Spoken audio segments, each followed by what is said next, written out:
Every 5 years, we have a review for our strategy. Now, our strategy is always look at the 30 years and 10 years. And every strategic decisions we make, we have to ask one question. Did this decision we made solve society problem? Because we believe the bigger social problem you solve, the more successful you are. So if we do this cannot solve any social problems, we don't do it. Second, is this project is going to be successful in 10 years? If it's going to be successful in 10 years, let's do it. If it's going to be successful in 1 year or 1 month, normally I would say, forget about it. Because why you can be successful in 1 year or 1 month? So we all have to put parallel. And 5 years ago, we had a big debate about 10 years later, 20 years, what are the things that China society and the world want? So we say happiness and health. 2H strategy. So happiness and health. We believe Hollywood, the movie industry, bring people happy. Because today, nobody's happy. Rich people not happy, poor people not happy, At least when I watch a movie, I feel happy about it, right? So I think we should partner with the Hollywood, especially like a lot of, we have a different way of living. In China, the movie, we have a lot of heroes. But China movies, heroes always dead. The American movie hero never die. If all the heroes die, who want to be the hero? So my movie, I want to make the hero live. Right, so this is, I think we should learn a lot. And it's only about 2 years, so we have another 8 years to go. I want to make our company that it's not e-commerce. It's something that giving people inspirations. Giving people, because I learn a lot. For example, I always say that my favorite movie, Forrest Gump. Life's tough. This is I learned, and that inspired me. That is why when people call me crazy, stupid in the past 17 years, you're crazy, you're doing something never work. You're stupid, how can you do that model? Amazon this model, eBay this model, why Alibaba this model? I told myself, Forrest Gump said, go ahead. Never care about what the other people. And the other thing, Forrest Gump said, nobody make money out of the catching whales. People make money by catching shrimps. So we serve small business. Fair enough. So many times you have a modicum of talent in an area, maybe just enough talent to appreciate people who are really called to that area. It doesn't mean that you need to necessarily go out and do that thing. You must understand that the purpose is the underlying chemistry that makes you live your life. It may not be, you may not have a strong talent. Let me give an example because I'm messing mine up. Let me give you an example. I have talent as a musician. I can play the piano. Not well enough to be maestro, but I have a modicum of talent in that area, but that was not my purpose. But many, many times we start working in an area that we have talent, but it's not our purpose. I tell my kids this, you may start out doing something that is not the thing you were created to do. It may only be the thing that leads to the thing you were created to do. You understand what I'm saying? I got you. So you don't stop at where you are as if it were the destination, when in fact, in reality, it may be the transportation that brings you into that thing you were created to do. I think it's very important sometimes to look at older work, and it can give you ideas for, the present work. Or even ideas for the future. It's kind of important to sometimes go back, and I felt that same way about seeing the films with my son. I was glad I went back, and it kind of inspired some things for the future, and it was basically a good experience. You have to own your own happiness. Take it away from other people demanding that they make you happy. Your kids are not going to make you happy. Your spouse is not going to make you happy. A big house is not going to make you happy. Own your own happiness and be responsible for doing those things that bring joy into your own heart, independently of life and people and money and all of that stuff. Right. It doesn't necessarily give you a happiness. You have to take responsibility of that peace and that joy that lives inside of your heart and not inside of your stuff. I personally love restrictions because it forces you to create, in this kind of like boundaries. And maybe you think of neat ideas and because of these restrictions. always in a film you wish that you could be doing something else. It's just like having it becomes, you want to escape. And I think it's like this pressure and responsibility, just yearning to be doing anything, you know, and going anywhere. So many times going to the studio in the morning, I wish the driver would, you know, become crazy and take me anywhere. But when you get there, you're back in it and working. In spite of the restrictions, it's such a fantastic process, and it's creating, and creating is the coolest thing that we can do. Enjoy the journey, not the destination. A lot of us delay our happiness. When I get to this level, when I get my degree, when I get the kids, when I get married, I'm going to be happy. Enjoy the journey. Enjoy the whole step, the whole process. Every day that you get up to strive for whatever it is you're after. You know, I'm a goal-oriented guy. Yeah, absolutely. But you don't celebrate when you get to the finish line. Celebrate all along the way. Celebrate all along the way. Yeah. For me, what has happened is the heavy, you know, weight of anxieties and fears, those things have gotten less and less and less. And for me, life has gotten to be more like a game. And the things that used to, you know, almost kill me, don't kill me so much. And the enjoyment of doing gets so beautiful. And the ideas are flowing more and more. And the thrill of it all, I appreciate people more. I see people and I see their faces and I feel like they seem familiar. And I just don't have so many problems. And life gets more and more beautiful. And I still love the same things, you know, painting and making films. It just gets better and better. That's my experience.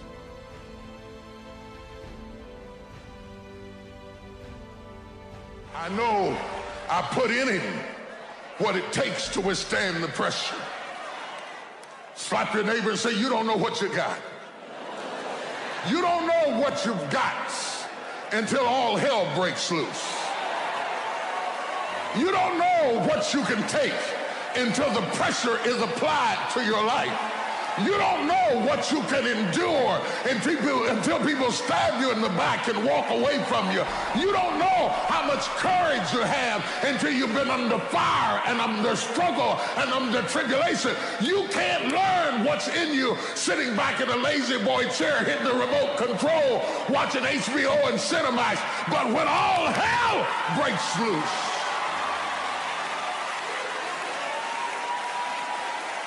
that's when you get to see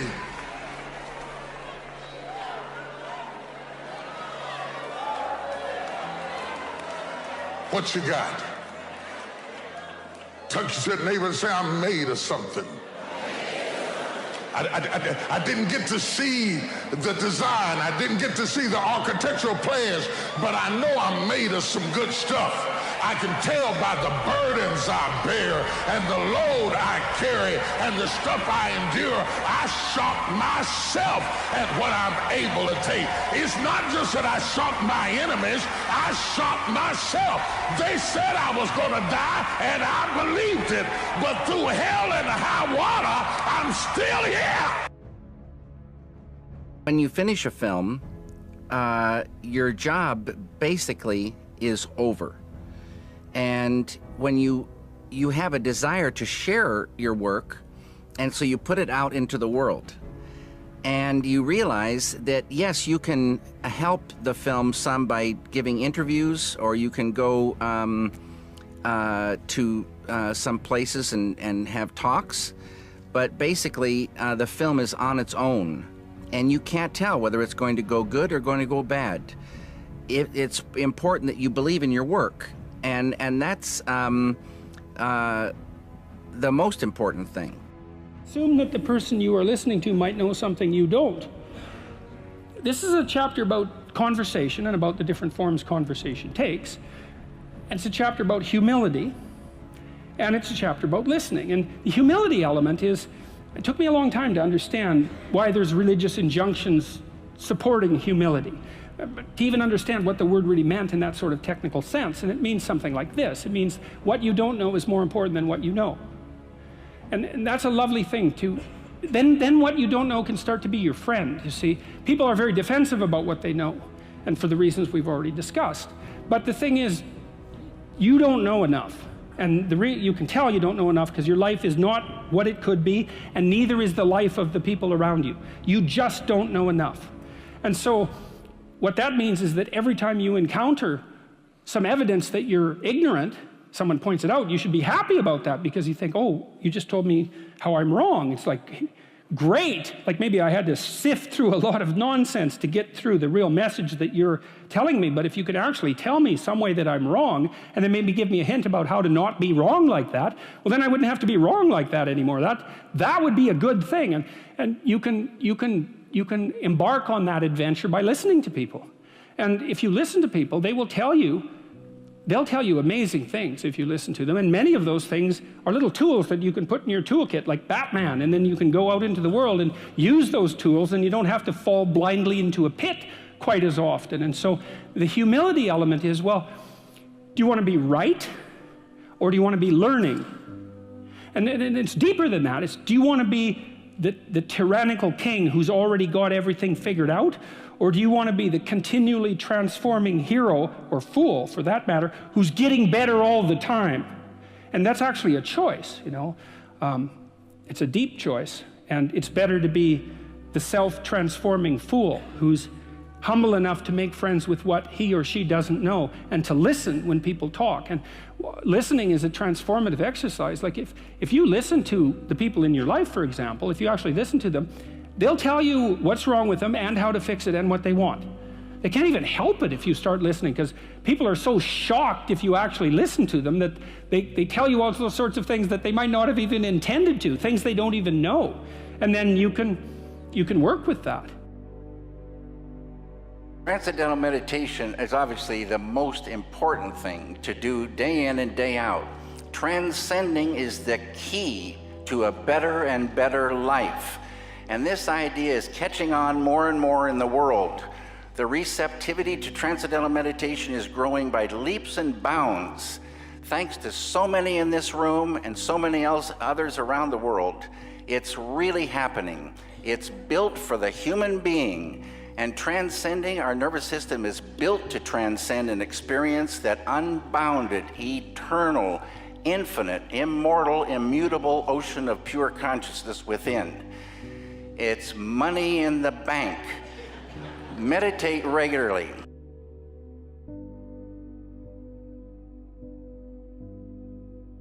My challenge in our generation is that gradually, through entertainment, through television, through media, through every way possible, we are living in a generation of the dumbing down of ideas. Because we have traded effectiveness for busyness. Statistics say, yeah, somebody ought to clap on that. We are busier than any other generation we have seen in the last 300 to 400 years. We are so busy. We are busier than a one-arm wallpaper hanger. We're just busy. You'll get it later. Don't worry about it. It'll hit you in a minute. We are just as busy as we can be, and we think because we're busy, we're effective. But I want you to challenge your schedule for a minute and ask yourself, are you really being effective? Or is your life cluttered with all kinds of stuff that demands you and drains you and taxes you and stops you from being your highest and best self? And are you substituting busyness and all the chaos that goes along with busyness from being effective? Let me tell you, a bunch of scientists got together, they began to do some research, and they begin to determine that 80% of the things we do are busy things that we do in an area that is not effective, that the average person only spends 20% of their time doing the thing that they are really gifted at, created at, passionate about, excited to do, and the rest of it is all the dismal, dumb stuff that we all have to do in order to survive. Just crazy stuff that we're doing. Wonder what would happen if we would go from doing 80% of things that are busy but not effective and 20% of the things that are really effective if we would switch those numbers around and only give 20% of our time to the things that we have to do and 80% of our time to the thing that we were created to do.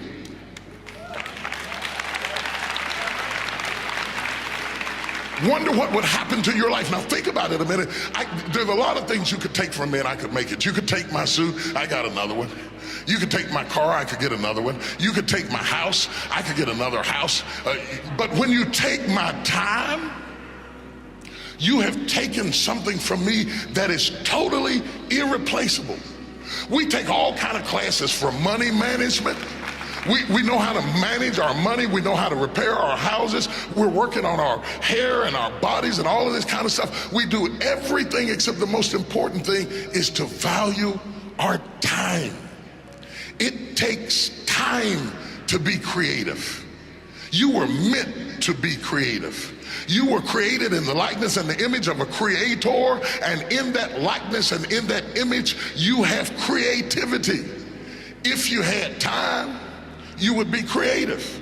But in the absence of time and with busyness and clutter and the phone going beep, beep, beep. You all got music playing on your phone, all kinds of stuff. And no matter what kind of song you put on it, after a while you hate to hear it, because every time you hear that sound, you know it's somebody else wanting something else from you that's taking you away from what you are gifted and creative to do.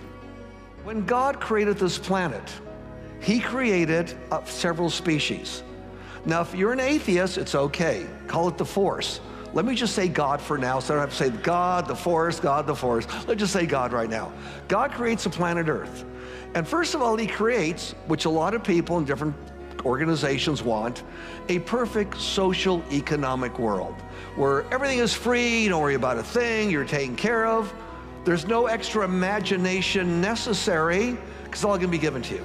So he creates the oyster. He says, oyster, I'm giving you a free house to live in. I'm calling it a shell. I'm gonna put it at the bottom of the ocean to protect you from your enemies.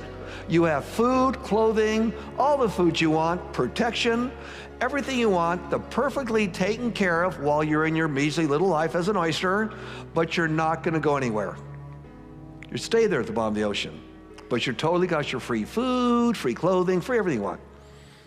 Then God created something called the eagle. Eagle, whole different species. Eagle, you want a house, you go out and build it. Take the top of a mountain, take the top of a tree. Go out and build your own house. You want some food to eat? No problem. Go out there and find an eagle. And the eagle flies through miles in the wintertime of rain, sleet, snow, and wind just to feed its young. Did you know the eagle fails 95% of the time? A total failure. It's so big and cumbersome that when it comes upon its prey, they're wild. They shoot off in a different direction. And it misses.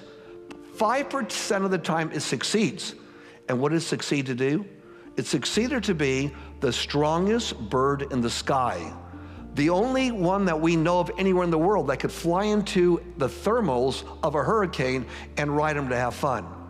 Now the eagle, unlike the oyster, can go anywhere it wants. Anywhere it wants. Yeah, it gambles, it does this on its own, but it goes wherever it wants. Now that eagle, and not the oyster, is the emblem of America, and also on the flag of many, many countries. You wouldn't be in this room right now if you weren't eagles.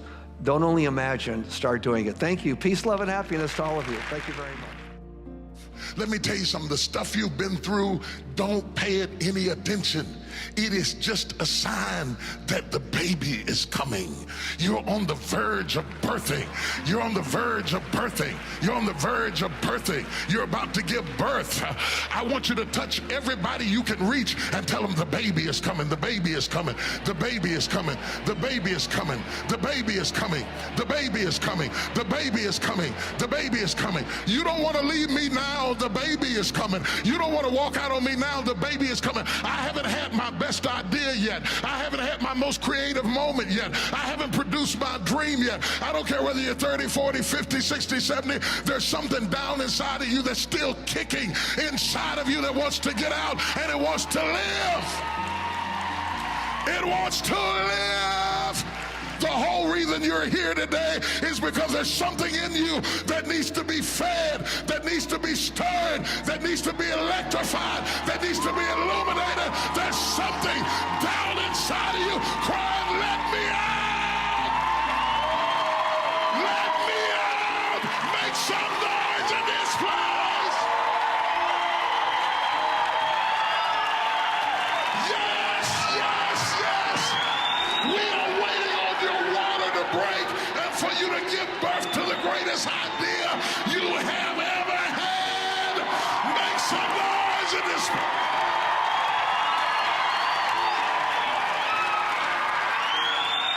Anybody who left you is going to miss it. They're going to miss it. They're going to miss the greatest part of you, the greatest part of your destiny, the greatest part of your creativity. It took everything you went through yesterday to get you ready for what you are about to do today.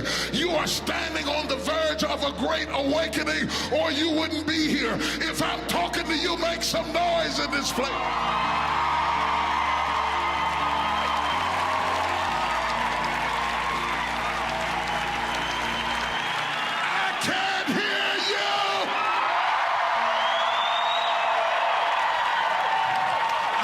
Businesses in you, companies in you, concepts in you, books to be written, paintings to be drawn, concepts to be birthed, ideas, creative concepts. There's something that you could do, that you could think in your life that would radically change your life. Somebody could take the hand you've been dealt and win with it. Same circumstances, same ideas. They would do it through what they thought about your life. But we don't need somebody, because we got you. We got you. You're the one. You are the one. I want you to join hands with somebody for just a minute. I'm telling you right now, if you are going to birth your dream, your calling, your passion, and the second half of your life, you can't draw back when life gets tough. You've got to stand up to it and push. Get that person by the hand, because there's something inside of them that is about to happen. Squeeze their hand. And when I count to 3, I want every man and every woman that's got a concept, that's got an idea, I want you to push with all of your might until dreams and concepts and ideas start to birth out of you in the middle of the night. You're going to need pens and pads by your bed tonight, because you're going to have to get up in the middle of the night and start writing down all the stuff that's going to start coming out of your spirit when this day is ready. Are you ready? 1, 2, 3. It's all in the mindset. When you get up in the morning, you do what you normally do. I would eventually say a lot of you here probably turn on your cell phones, your computers, and what's the latest email, what's the latest text that comes in? You start your day off like that. That's your mindset. Try this. Get up in the morning, do whatever you have to do. Don't turn the computer on. Don't turn the TV on. Go right back to bed again. Either lay there or sit there and just bring the universe to you. Here's how you do it. You just be. It's virtually impossible when you first do it, because 1,000 thoughts come through your head. We're human beings. So what you do is you're sitting in bed, look at the wall, look at the off TV set, look at the ceiling, look at the door, look at something in the room that gets your attention, and just look at it and just be for a couple of minutes. Not 10 minutes, not 20 minutes, not 2 days, just be. When your mind wanders, find another spot in the room to look at so you're back in present time, even for a couple of minutes. Now go about your day. Don't think about what you're going to do. For that split few minutes, you're now becoming part of a universe, which is also part of global thinking. You're just harmless. You're like a rabbit. rabbit isn't virtuous. It's just can't do anything except get eaten. It's not virtuous. If you're a monster and you don't act monstrously, then you're virtuous. But you also have to be a monster. Well, you see this all the time. Harry Potter's like that too. It's like he's flawed, he's hurt, he's got evil in him. He can talk to snakes, man. He breaks rules all the time. All the time. He's not obedient at all. But you know, he has a good reason for breaking the rules. And if he couldn't break the rules, him and his little clique of rule-breaking, you know, troublemakers, if they didn't break the rules, they wouldn't attain the highest goal. So it's very peculiar, but it's a very, very common mythological notion. You know, the hero has to be a monster, but a controlled monster. Batman is like that, you know. I mean, it's everywhere. It's the story you always hear. If I had email, I would be inundated. I choose not to have email or ever turn a computer on. Now, all my companies are state-of-the-art, technologically advanced. If I want something printed out, it's printed out for me. But I do this out of choice. I'd rather make a phone call to you or write you a letter and communicate the way you deserve to be communicated with. And no disrespect to people on email, and I'd be so inundated, my gosh, I'd be on that computer all day long. I prefer to have that personal touch, and it seems to work. With all the companies I have that I'm quite active in, but I have great presidents running most of them. Thank God, I'm very blessed there, right, to take care of the details. But I'm still hands-on in many, many of the businesses here. And I could work better that way. And it goes down to this. Pay attention to the vital few, ignore the trivia many. If I had email, no disrespect, there'd be a lot of trivia on there I'd be answering. I try and pay attention to the vital few and ignore the trivia many. What do you differentiate those two categories to be? Like, where would, let's say, your president be, and where would, like, the head of a sales division be? Are they on two sides of that equation? No, what it is if it's one of my companies, you could call me directly. But people know, call me directly if you have to, but don't bother me with something someone else can handle. And they do it. It works really, really fine, works really well. But what's important would be obviously presence of company, anyone that's involved with me, either philanthropically, the main people philanthropically are the main people in my businesses, or places or countries I want to reach out to. If the head of a country will call me, I'll call them right back. You know, things that are very significant. Insignificant are, I'll give you an example. In my life, it has been significant. I'm hit up every month for hundreds of requests. Send me $100, send me $2 million.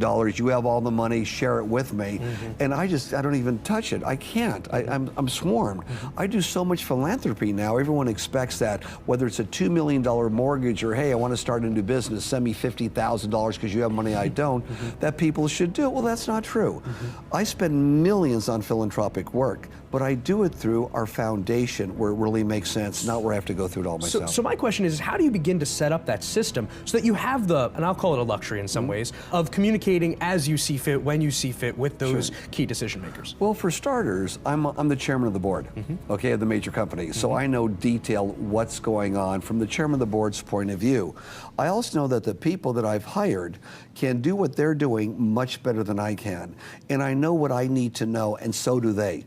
So they could pick up the phone and call me, JP, we just did this, or look what we're doing here. I also attend meetings on a regular basis to see where we're at and where we're going, and meet with marketing people, meet with promotional people, meet with our educational people, sports marketing people, to get a hands-on feel for what we're doing, where we're going, and in those really important meetings, I sit in to help make the decision. Speak to my kids like, you really gonna do that? Is that great? Is that gonna make a difference? Are you sure that's what you want to spend your time doing? So that competitive thing just opened up a big door, because that's one of the things I want to instill in you guys. I look in and I shape my career sometimes. I use the muse of LeBron James. LeBron, and he motivates me every day. I see him, he's up at 6 in the morning, he's playing his music, he's loving what he's doing, he's conscious, he's working out at 6 in the morning. He don't have to really work out at 6 in the morning. He's working out at 6 in the morning harder than everybody else. That's one of the keys. That's why you'll say I'm number one a lot. This is a fact. I want it more than almost everybody in here. I want him more than almost everybody in here. That's what I'm talking about. You got to stand up for yourself and be able to compete. That's right. And you got to put the work that it's going to take to do it. I don't know if you're going to do the same work as I'm going to do. I'm going to read up on it. I'm going to say, they're going to be like, yo, let's go to live tonight. I'll be like, I'm not going to live tonight. I got to get to the bag. Hey, yo, let's smoke some. I can't. Nah, I'm not smoking nothing with y'all right now. I got to get to the bag. There's a time and a place for everything. There's a time and a place for everything. But you have to be ready. We got the same 24 hours. You got to use your time wisely, and you have to be ready to really, really do the things other people aren't trying to do. I worked most of my life. In high school, there was stewards cleaners. After school would go there, I would put the drape on the hanger, the sleeve on the hanger, and the janitor of all the cleaners. Clean everything up.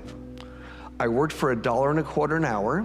The only reason it was $1.25 an hour is because the steward had to pay that. It was required by law, or he'd be giving me 50 cents an hour. He was a very tightwad guy. So I come in one day after school, and he says to me to go to work, he says, Johnny, come here, I want to talk to you. I said, okay. Talk to the steward, he says, Johnny, I was upstairs yesterday, and I napped after I finished working. I was tired, and I dropped my watch on the floor. I put it on the table, went on the floor, and I went down, I picked it up, and I noticed under the cot I was laying on, there was no dust. I moved the cot. There was no dust. I looked behind the filing cabinets. There was no dust there whatsoever. Zero dust. You really are a great janitor. I said, it's my job to do what I do when I do it, not when someone else is looking. Tightest guy in the world gave me a 25-cent raise to $1.50. Where I went to high school, I was the highest paid kid and maybe adult in the neighborhood. We didn't have a lot of money in those days. What it was if humans can imagine doing what you have to do when nobody is watching you, you're doing as if someone is right there watching you. And in your free time, you're not trying to elongate something. You're doing what you should do without people watching you do it. Rule number 2 is treat yourself like you're someone that you care about. And that's a deeper chapter, I would say. Like, chapter 1 is kind of comical, but it's also got this serious scientific end, for example, and it's practical, like most of the rules are. Chapter 2 is a bit of a meditation on why. See, I read this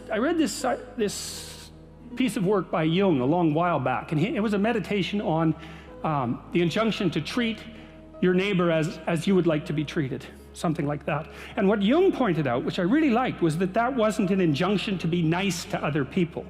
It was an invitation to reciprocity. It was something like this. It's like, you should figure out how you would like to be treated, like you were taking care of yourself, not how you would like people to respond to you. It's more important than that. It's like, imagine you had a child that you really cared for, and someone said, well, people will treat this child exactly like you want them to, but you have to figure out what that is. And so then you'd have to sit down for like a month and you'd think, okay, well, how do you want your child to be treated? You don't want everyone just to be nice to him, you know. You want people to challenge him, and you want people to discipline him, and you want people to tell him when he's wrong. It's like, you don't just want everyone to be nice. That's pathetic. It's pathetic.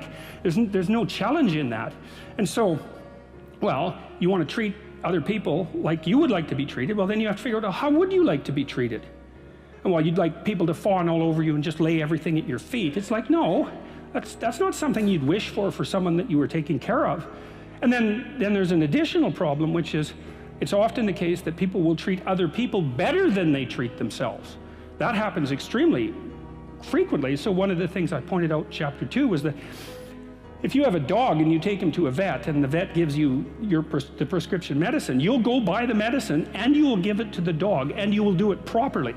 But if you go yourself to a doctor and you get a prescription, there's a 30% chance you won't even pick up the medication. You need to take care of yourself because you're in the best position to do that. And it's necessary for you to take care of yourself. Despite the fact that we're mortal and vulnerable and self-conscious and capable, not only capable of doing terrible things, but actually do them. Despite all that, you still have that responsibility.